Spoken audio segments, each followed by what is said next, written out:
Welcome students to a new series in our section dealing with plant morphology, and here we are looking at one of the most important topics in that particular section, that is seeds. Now, as we all know, seeds are the primary modes of propagation as well as angiosperms are concerned.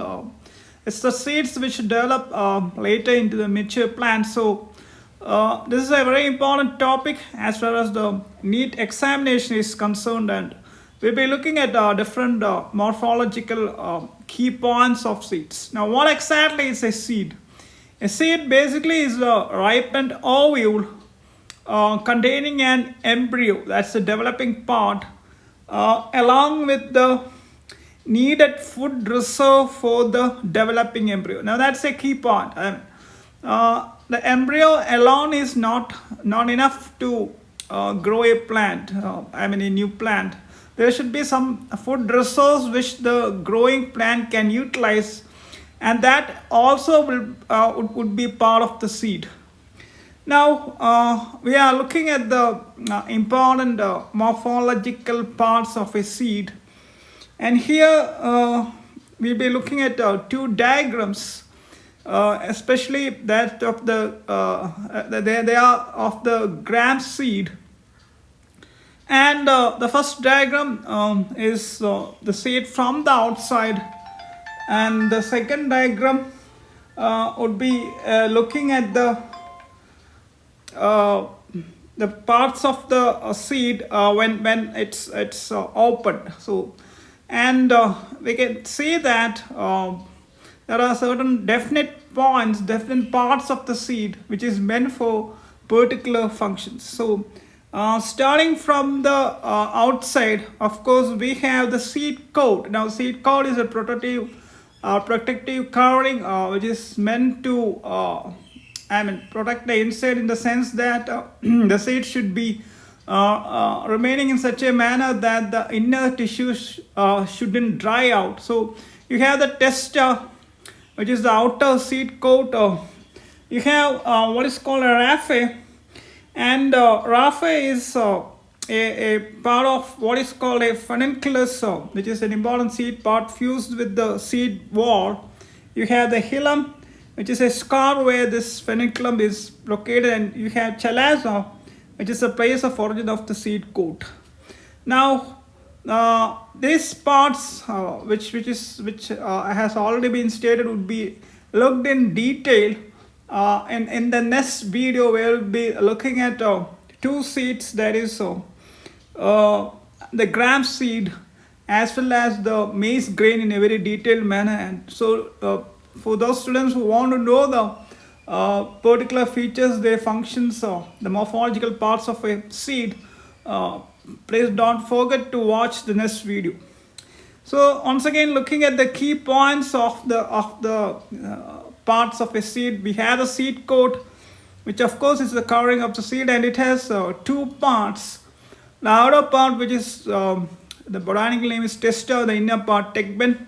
We have a micropyle. A micropyle is basically a pore, an opening on the surface of the seed for especially for water intake.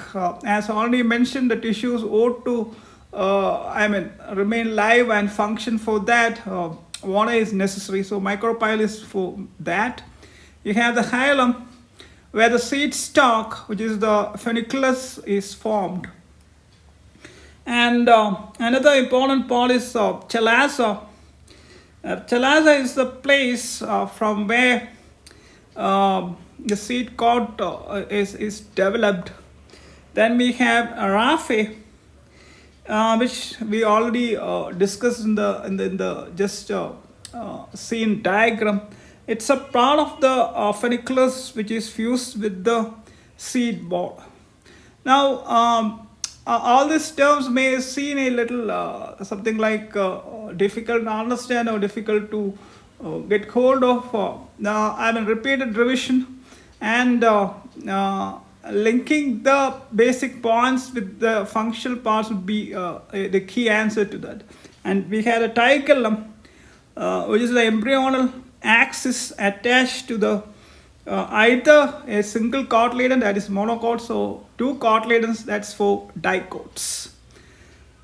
Now we are also looking at as far as seed is concerned, inside the seed we have what is called an embryonal axis. That is as a key part. It's the most important key part of the seed, in the sense that this part contains the tissues which later become the developed plant. I mean the seedling, the something like the precursor to the shoot and the precursor to the root. So you have the two divisions, the epicotyle and the hypocotyle. You have the stalk of the cotyledon, the plumule, and on the top you have the rudimentary leaves. On the bottom you have the radicle. Now let's look at each part and what is their function, what is their key aspect. That's the stuff we'll be looking at. And starting with the bottom, we have the radicle. Radicle is actually the embryonic root. That is the root tissue in its embryonic stage.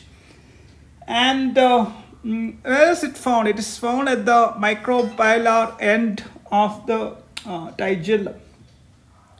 Similarly, what about the plumule? Now we just discussed about the root. Plumule is actually the shoot, in the sense that plumule is the embryonic bud, from where you have the stem, the other leaves, all those parts develop from this particular section. So plumule, that region represents the embryonic bud.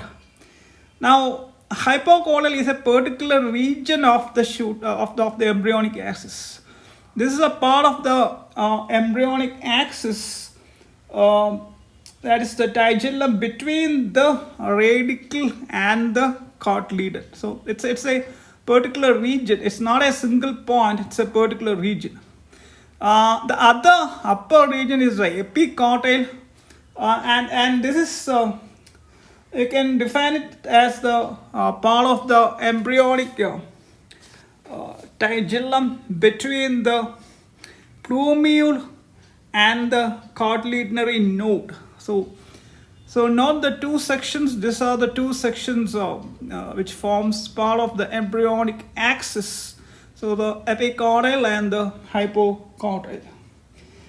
Now going on to another interesting aspect about seeds. Now as I already mentioned in the beginning of this particular video, the developing plant ought to have food, stored food, so that the tissues can derive the nutrition. And based on that, how are seeds divided? The first category is endospermic or albuminous seeds. Basically, it means that the seed has a particular region called the endosperm where the food is stored. Now, note the point that this food is utilized for the tissues which will later become the seedling. So that's the key point. So endospermic or albuminous seeds basically means the food is stored in the endosperm, and such seeds are usually seen in most of the monocots and some dicotyledonous plants. For example, cereals and coconut are examples of such a case. Now there are seeds which where the food is not stored in the endosperm naturally. Such seeds are called non-endospermic or ex-albuminous seeds. Basically, it means that the part of the seed called endosperm is absent in that kind of seeds. So the natural question is that then which part would you see the region having the stored food for the development of the young plant tissues? That is the cotyledons. So most dicots and some monocots have this kind of non-endospermic or ex-albuminous seeds.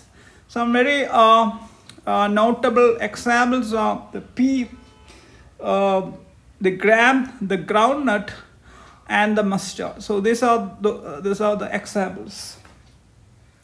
Now, interestingly, we saw the case in which the food was stored in the endosperm. We also saw the case in which food was stored in cotyledons.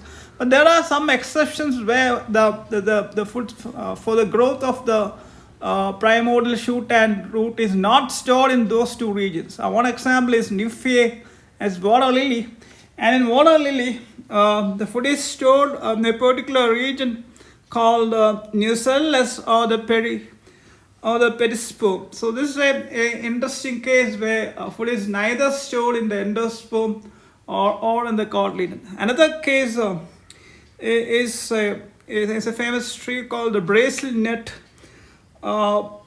and in this particular case, it's the hypocotyl where the food is stored. So in Bartholomew, commonly called Brazil nut, the food is stored in an region which is in the hypocotyl, and here the hypocotyl becomes enlarged for this particular function, for storing food. So in this video we had a look at the important morphological aspects of a typical seed, and to get more details and to understand their functions in a more broad manner, we'll be looking at two specific examples in the next video. And those two specific examples are the seeds of the gram and the grain of the maize plant. So those two examples would be covered to get a finer idea about the morphological features of the seed, what their functions are, and the like. So thanks for watching, and if you feel that the video is good and useful for you, kindly subscribe to our channel. So thanks once again for watching.